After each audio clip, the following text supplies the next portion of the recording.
नमस्कार दोस्तों, राधे राधे। जैसा जन्म वैसा कर्म। गरुड़ पुराण में बताया गया है, हर जीव का पुनर्जन्म होता है। मनुष्य जैसा कर्म करता है वैसे ही योनि में जन्म लेता है। दोस्तों, मृत्यु एक ऐसा सत्य है जिसे कोई टाल नहीं सकता, पर हम यह नहीं जान पाते हैं कि मरने के बाद हमारा अगला जन्म किस योनि में होगा। गरुड़ पुराण में जन्म, मरण, कर्म के बारे में विस्तृत रूप से जानकारी दिया गया है। गरुड़ पुराण में भगवान श्री कृष्ण ने बताया है कि हर मनुष्य अपने जीवन में अच्छे बुरे कर्म करते हैं। जो अच्छे कर्म करते हैं उसे मोक्ष की प्राप्ति होती है। वही जो मनुष्य बुरे कर्म करते हैं वह कीड़ा मकोड़ा या निम्न योनि में जन्म पाता है।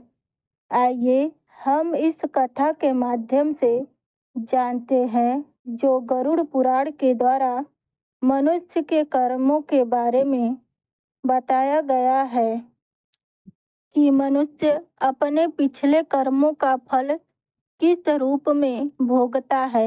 एक समय की बात है, भगवान कृष्ण द्वारिका में विराजमान थे। तभी देवर्षि नारद नारायण नारायण का जाप करते हुए उनके पास पहुँचे और प्रणाम करते हुए कहा, हे प्रभु, आप त्रिकालदर्शी है। जो जीव जन्म लेता है वह अपने पिछले कर्मों के अनुसार फल भोगता है। हे प्रभु, मैं जानना चाहता हूँ कि पाप करने वाले मनुष्य के साथ मृत्यु के बाद आत्मा का क्या होता है। उसे कभी मुक्ति मिलती है या वह जन्म जन्मांतर तक कष्ट भोगता है। फिर भगवान कृष्ण नारद की बात सुनकर मुस्कुराए और कहा, हे नारद, यह अत्यंत उत्तम प्रश्न है जो मानव जाति के जीवन, कर्म और उसके फल पर आधारित है। भगवान कृष्ण कहते हैं, हे नारद, प्राचीन समय में एक गांव में एक व्यक्ति रहता था जिसका नाम धनेश्वर था। वह बहुत ही धनी था, लेकिन वह उतना ही क्रूर, स्वार्थी और अधर्मी था। उसका जीवन भोग विलास और दूसरों को नीचा दिखाने में बीतता था। उसके माता पिता वृद्ध हो चुके थे। उन्होंने अपने जीवन भर मेहनत करके उसे सुख सुविधाएं दी थी, लेकिन धनेश्वर ने अपने माता पिता को अपने जीवन से बेदखल कर दिया था। उसने अपने माता पिता को घर के एक कोने में जानवरों की तरह रखता था, दुर्व्यवहार करता। एक दिन उसकी माता ने रोते हुए उससे कहा, बेटा, हमने तुम्हें पालने के लिए अपने जीवन के हर सुख का त्याग किया, क्या हमारा यही स्थान है। तब धनेश्वर ने कहा, तुम दोनों मेरे अब किसी काम के नहीं हो। इसका ऐसा स्वभाव माता पिता के प्रति ही नहीं बल्कि दूसरों के लिए भी निर्मम था। वह गरीबों का शोषण करता, जानवरों को मारता और झूठ छल कपट से अपना साम्राज्य बढ़ाता गया। उसे विश्वास था कि धन और शक्ति के कारण उसका कोई कुछ भी बिगाड़ नहीं सकता। समय बीतता गया और एक दिन उसकी मृत्यु हो गई। उसकी आत्मा यमलोक पहुंची, जहां धर्मराज उसके कर्मों का लेखा जोखा कर रहे थे। धर्मराज ने कहा, इसके जीवन में कोई ऐसा कर्म नहीं जिसे पुण्य कहा जा सके।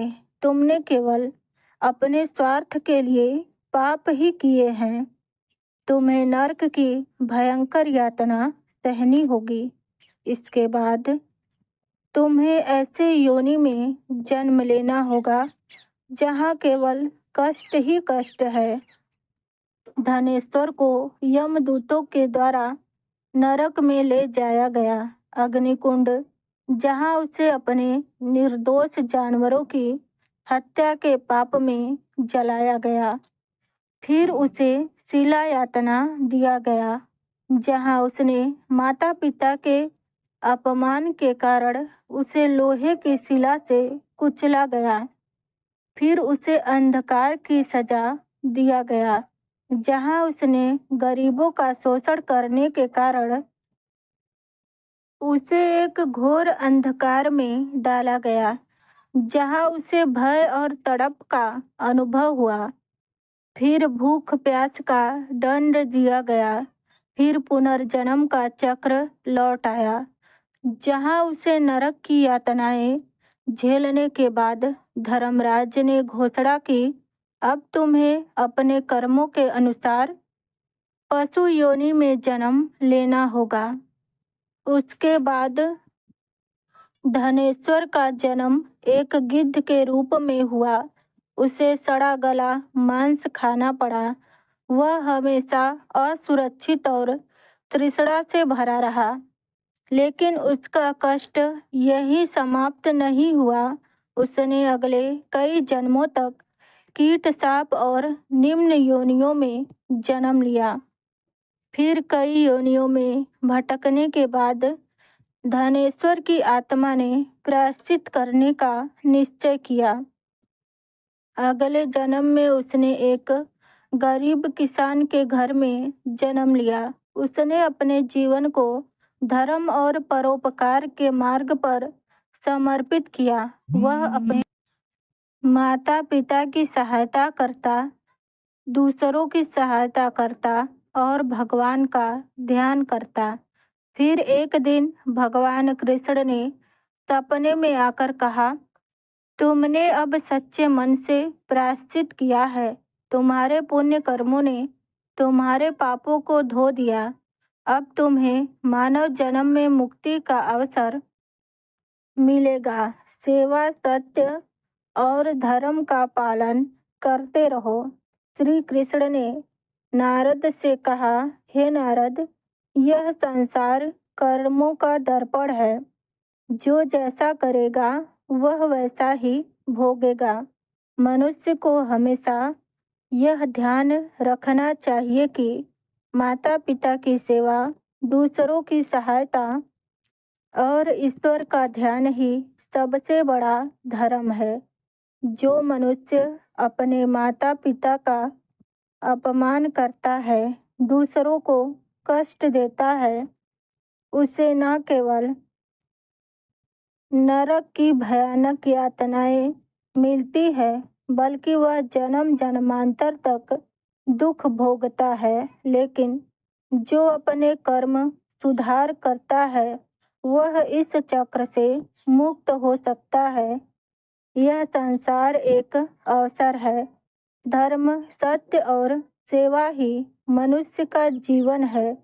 मनुष्य को यह समझना चाहिए कि मृत्यु के बाद केवल उसके अच्छे कर्म ही उसके साथ जाते हैं।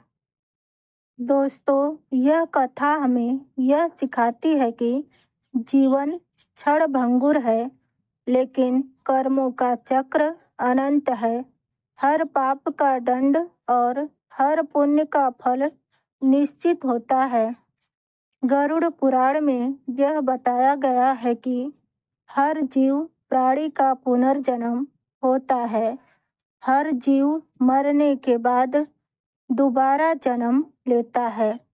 हिंदू धर्म ग्रंथ के अनुसार हर मनुष्य का पुनर्जन्म उसके पिछले कर्मों के अनुसार ही उसका अगला जन्म तय होता है। इसीलिए कहा गया है, हमारा जीवन एक बोया हुआ किसान के खेत की तरह है। जैसा आप खेत में बीज डालोगे, वैसे ही फल की प्राप्ति होगी। राधे राधे।